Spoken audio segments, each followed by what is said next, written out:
이집트 역사상 가장 충격적인 날이 있었습니다. 창세기 41장입니다. 그날 요셉이란 젊은 노예가 바로왕 앞에 쓴 날이었습니다. 그날 알게 되었습니다. 난 너보다 못하다. 내 나라 좀 너가 다스려 타오. 더 놀라운 것은 이것을 많은 국내 대신이 보지 않았겠습니까? 성경 표현에 모든 대신들이 맞습니다 왕이여, 우리 저렇게 해야 됩니다 라고 말할 정도였습니다. 과연 무엇 때문에 그런 결정을 하게 되었는지. 바로왕에게 없던 것 세 가지가 있었어요. 첫 번째, 바로왕은 그날 이 아이를 통하여 하나님을 알게 되었습니다. 그냥 하나님이 아닌 역사와 시대의 주권자인 여호와를 알게 되었어요. 두 번째, 바로왕이 이해한 것이 있습니다. 주권자이신 하나님이 그 계획을 듣는 시간이었어요. 세 번째, 바로가 발견한 것이 있습니다. 바로 이 아이에게는 평안함이었습니다. 이 땅에는 평안이 없고 예수만 줄 수 있는 평안이라고 합니다. 뭘 홍해를 갈라내는 겁니까? 그거 평생 한두 번 아니겠습니까?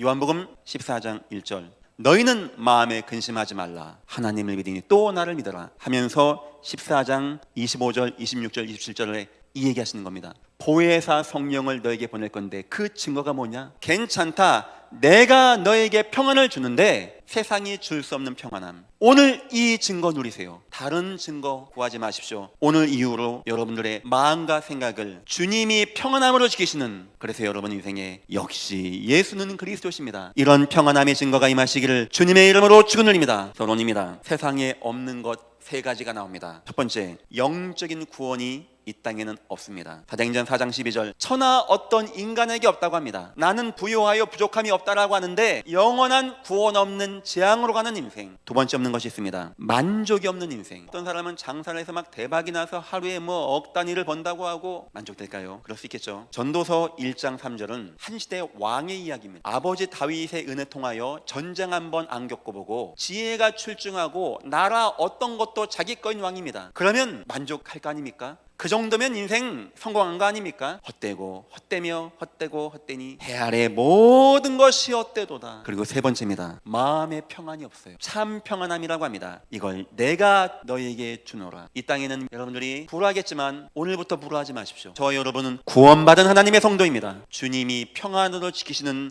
하나님의 거룩한 성도가 된 것입니다. 세상은 이게 없는 거예요. 그럼 세상에 있는 건 뭡니까? 마태복음 11장 28절, 구원자 예수의 기준으로 수고하고 무거운 짐진 자들아 다 내게로 오라, 내가 너희를 쉬게 하리라. 그래서 첫 번째, 세상이요 이 평안을 만들기 시작했어요. 첫 번째입니다. 마음 공허하거든요. 사람은 하나님을 만나지 못하면 그 마음을 채울 수 없는 겁니다. 이 마음의 공허함을 채워보기 위해서 드디어 사람들이 노력하고 만들어냈습니다. 그 마음은 오늘 이 시간 같이 하나님의 말씀을 들을 때 영혼이 잘 되고 마음이 잘 되는 것인데 육신적인 방법을 동원하는 겁니다. 급기야는 마약까지 몸에 집어넣습니다. 두 번째입니다. 이제는 영적인 문제입니다. 만든 게 뭔지 압니까? 우상을 만든 겁니다. 성경 보십시오. 워낙 두려우니까 우상단지 만드는 거죠. 거기에 누가 역사인지 압니까? 흑암의 역사, 사단의 역사가 임하는 거. 주님 말씀을 꼭 기억하십시오. 내가 주는 평안은 세상이 주는 것 같지 아니하니라. 너희는 마음에 근심하지 말고 두려워하지 말라. 그래서 히브리서 2장 15절 봅니까? 일생에 매어 죽기를 못한다고요. 세 번째입니다. 운명,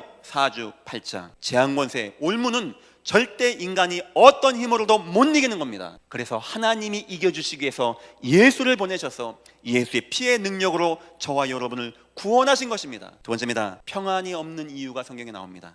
첫째, 평안을 줄 수 있는 분은 오직 한 분, 하나님이십니다. 순간적인 만족 있을 수 있습니다. 창세기 1장 27절 28절, 하나님의 형상대로 지으신 우리에게 모든 것 다 주신 하나님. 저는 기도하겠습니다. 예배 시간은 여러 의미 가운데 하나님을 누리는 시간입니다. 두 번째입니다. 이 평안함을 뺏겨버린 거예요. 줄 수 있는 분은 하나님 한 분인데 첫사람 아담과 하와가 평안을 빼앗겼다고 말합니다. 사단의 말을 듣고 그 방법은 죄의 방법 때문에 결국 근본 문제가 이 땅에 임하게 된 것입니다. 사는 동안에 어떤 얘기는 가정의 문제, 경제의 문제, 온몸으로 부딪혀야 돼. 그런 것을 평안함 없이 죽은 다음에는 영원한 지옥. 뭘 많이 얻어서 감사합니까? 구원받은 것으로 감사하기를 주님의 이름으로 축원드립니다. 세 번째입니다. 그런데 하나님이 평안을 회복할 이름을 줬습니다. 그 이름이 바로 예수 그리스도. 죄의 권세를 이기신, 사단의 권세를 이기신 하나님을 만나는 선지자 되신 주 예수 그리스도. 세 번째입니다. 예수가 주신 평안에 영적 원리가 있습니다. 이유 세 가지입니다. 첫째, 보혜사 성령. 그 말은 구원의 배경 가운데 오는 평안이라는 겁니다. 하나님을 만나지 않은 평안은 가짜 평안입니다. 나를 무너지게 하는 평안입니다. 두 번째입니다. 보혜사 성령, 아버지께서 내 이름으로 보내실 성령, 그가 내 이름으로 주 예수 그리스도. 얼마나 큰 은혜입니까? 그냥 약 먹으면 되는 겁니까? 이런 영적인 역사와 싸워야 되는 겁니다. 구원의 은혜가 임해야 되는 거예요. 세 번째입니다. 성령, 그가 너에게 모든 것을 가르치고 내가 너에게 말한 모든 것을 생각나게 하시리라. 왜 말씀이 임하는데 내가 평안해질까요? 하나님 말씀은 살았고 활력 있어. 좌우에 날이 선 어떤 것보다도 예리하여 혼과 영과 및 관절과 고수 마음의 생각과 뜻을 감찰하시느니라. 우리를 막 고생시키고 살려내고 회복되는 걸 예수님이 다 담아놓은 거예요. 이걸 가지고 내가 너에게 평안을 주겠다. 네 번째입니다. 예수 평안에는요 특징이 있어요. 내가 너에게 생각나게 하겠다. 나의 평안을 너에게 끼치노니. 참된 평안은 우리가 할 수 있는 게 아니에요. 주님이 생각나게 해줘야 되고 끼쳐줘야 되고 너희의 마음과 생각을 지켜주지 않으면 안 되는 것이 참된 평안입니다. 근데 평안해야지. 주님이 평안하라고 했으니까 저는 못하겠습니다. 그런데 주님이 그 사람의 마음과 생각을 지켜주셨던 겁니다. 해방과 독립의 차이가 뭔지 아십니까? 독립이라는 것은 내 의지로 일본의 밖에서 나왔을 때 독립이라고 하는 겁니다. 해방이라는 것은 누군가가 일본에게 전쟁에서 이기고 우리를 구원할 때 해방이라고 합니다. 구원은